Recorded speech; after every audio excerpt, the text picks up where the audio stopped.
Jeddah അന്താരാഷ്ട്ര വിമാനത്താവളം വഴിയുള്ള യാത്രക്കാരുടെ എണ്ണത്തിൽ വൻ വർധന. കഴിഞ്ഞ 6 മാസത്തിനുള്ളിൽ 2.5 കോടി യാത്രക്കാർ വിമാനത്താവളം വഴി യാത്ര ചെയ്തു.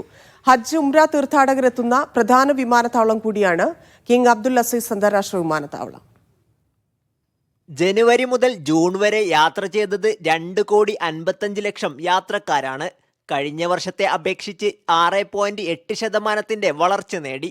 1.5 ലക്ഷത്തിലേറെ വിമാനങ്ങൾ ജിദ്ദ കിങ് അബ്ദുൽ അസീസ് അന്താരാഷ്ട്ര വിമാനത്താവളം വഴി സർവീസ് നടത്തി. ഏപ്രിൽ 5-നാണ് ഏറ്റവും കൂടുതൽ യാത്രക്കാർ വിമാനത്താവളം ഉപയോഗിച്ചത്.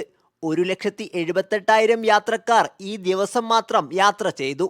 48 ലക്ഷം സംസം വാട്ടർ ബോട്ടിലുകളും യാത്രക്കാർ കൊണ്ടുപോയി. 6 മാസത്തെ കണക്കാണിത്. ഹജ്ജ് ഉംറ തീർത്ഥാടകർ ഏറ്റവും കൂടുതൽ ഉപയോഗിക്കുന്ന വിമാനത്താവളമാണ് ജിദ്ദയിലേത്. 2030 ആകുമ്പോഴേക്കും പ്രതിവർഷം 10 കോടിയിലധികം യാത്രക്കാരെ സ്വീകരിക്കാൻ ഒരുങ്ങുകയാണ് ജിദ്ദ വിമാനത്താവളം. Sabith Saleem, media 1, Jeddah.